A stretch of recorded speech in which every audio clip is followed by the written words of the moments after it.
is in the house tonight. Everybody just have a good time. And we gon' make you lose your mind. We just wanna see ya shake that.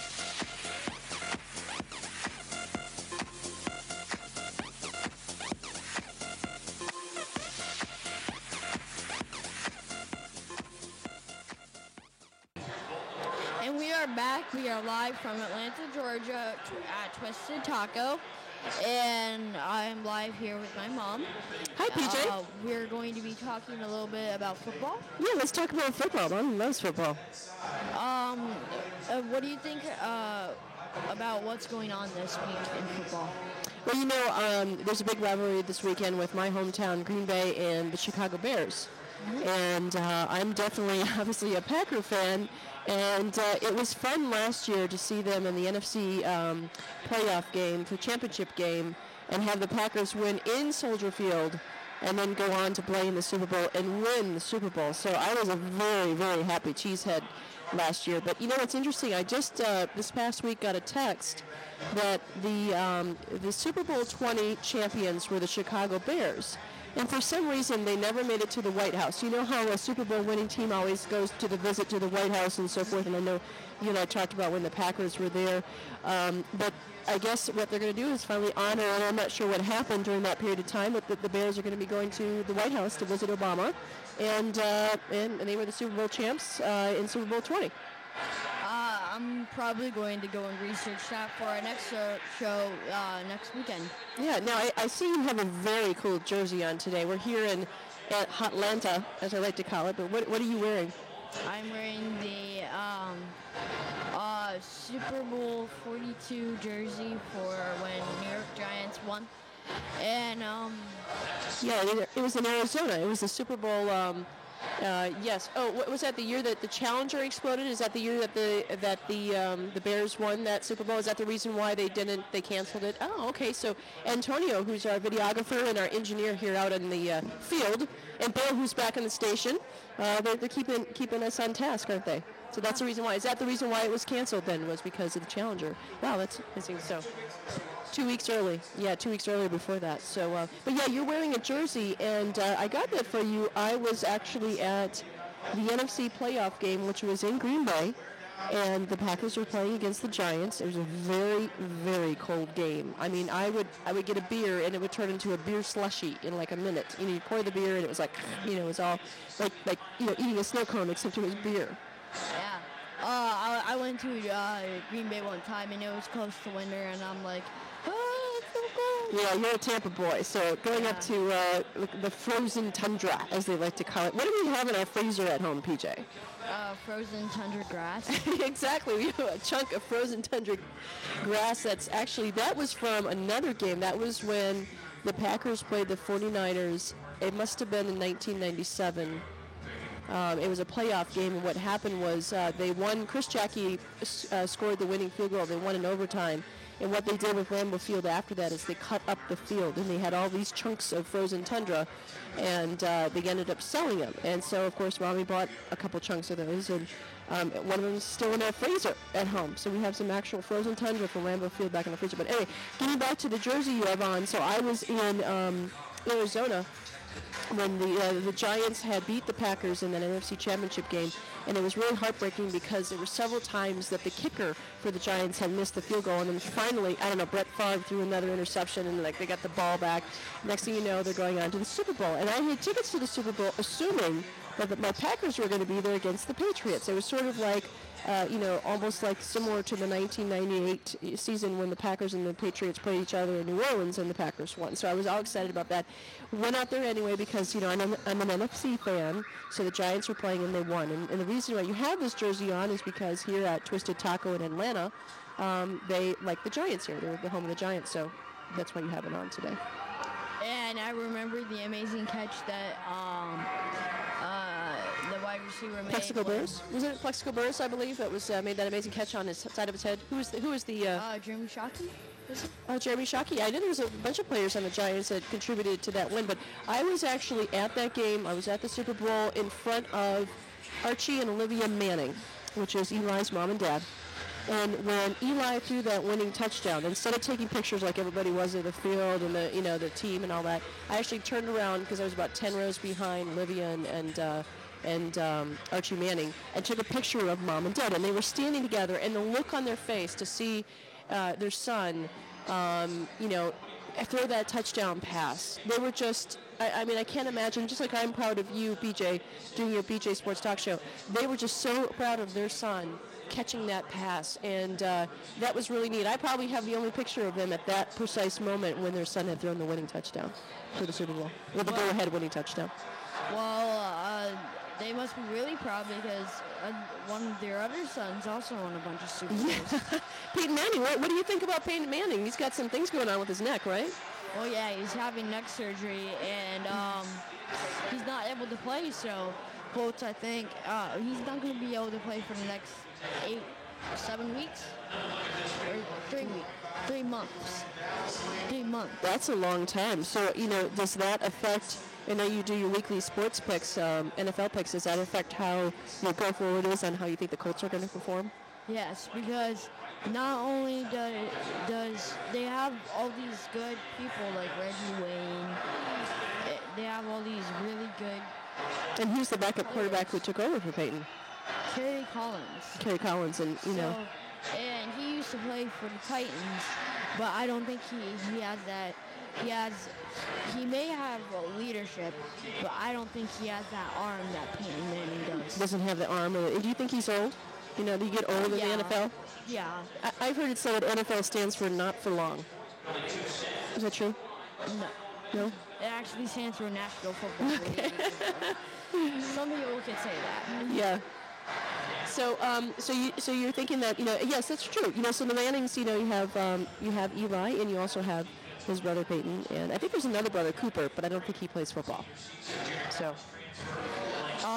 And what do you think about Favre being a commentator? I heard about that. I heard that Brett Favre was going to be a commentator for Ole Miss, and I think that's great. I'm sure it'll be, it's his alma mater, and I'm sure it'll be interesting to hear him in the booth. I mean, he's a fan attraction. I remember when I was living in Green Bay, I was at the game when Don Majkowski was injured, and Brett Favre came in. He was the backup quarterback, and he came in that game, and he never left. He had the starting position at that point forward, and he had the longest streak, as an NFL quarterback to play the game. So, it was pretty amazing. It was fun to see his career develop, and, I think in life you always have to figure out when you're going to have an exit strategy. And I think that's been Brett Favre's Achilles heel, is the fact that, every time, people thought he was retiring, and then he kind of left people dragging, and then he went to the Jets for 1 year, and we called him Jet Favre. I remember my mom calling him Grandma Cheesehead called him Jet Favre. And then, he played for Minnesota.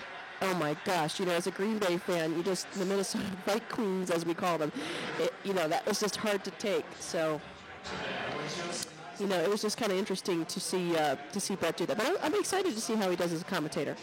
And the Vikings, not only are the Bears one of a big rivalry for the Packers, also the Vikings are.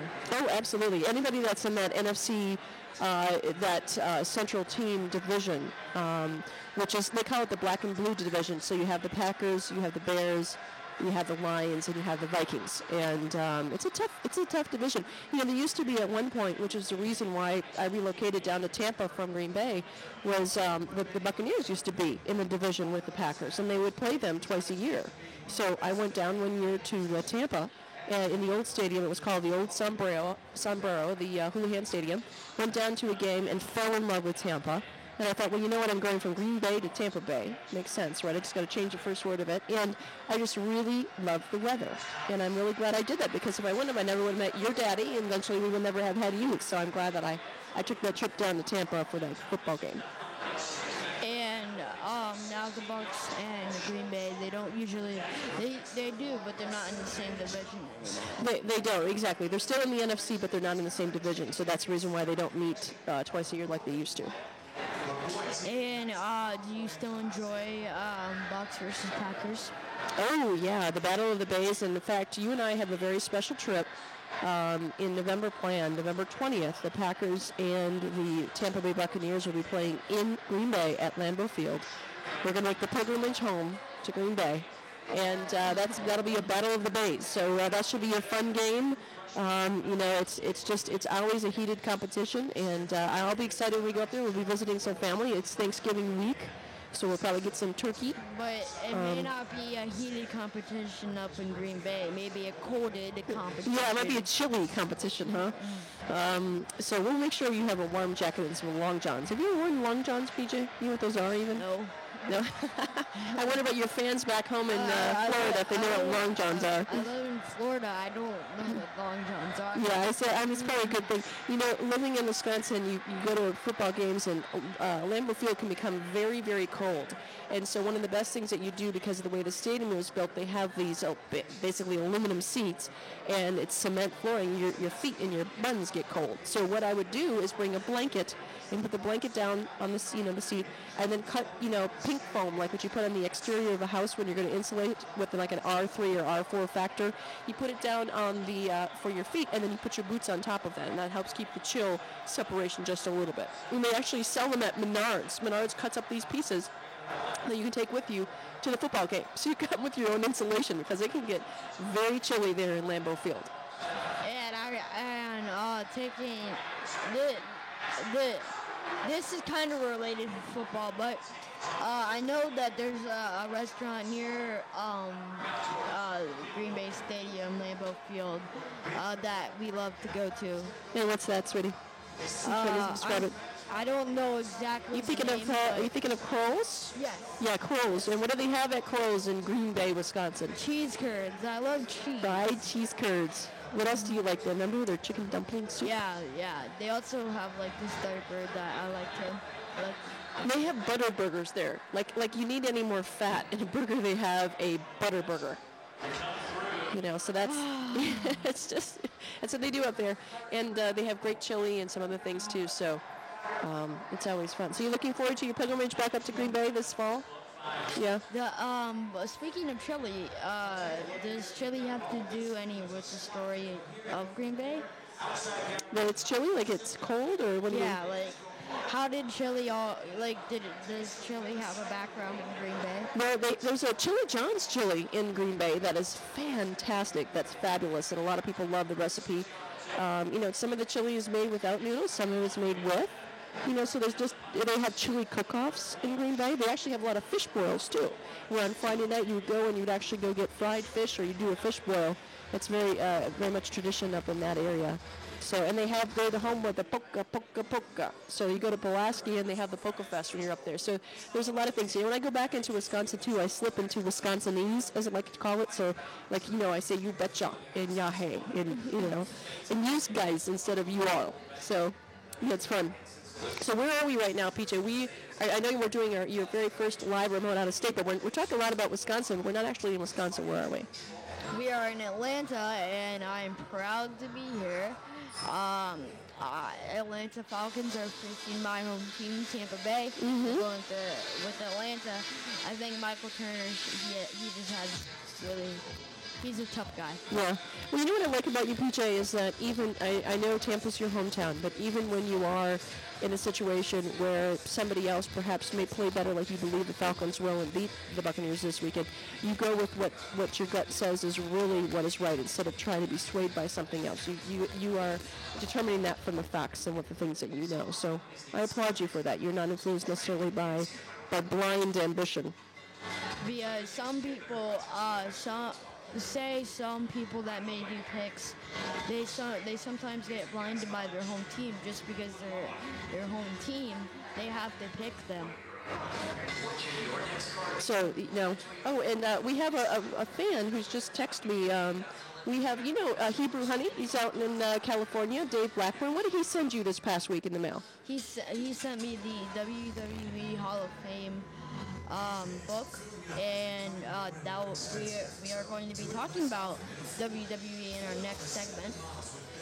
And so he just actually sent Hebrew Honey just sent a text. So I'm going to let PJ read it here on the air.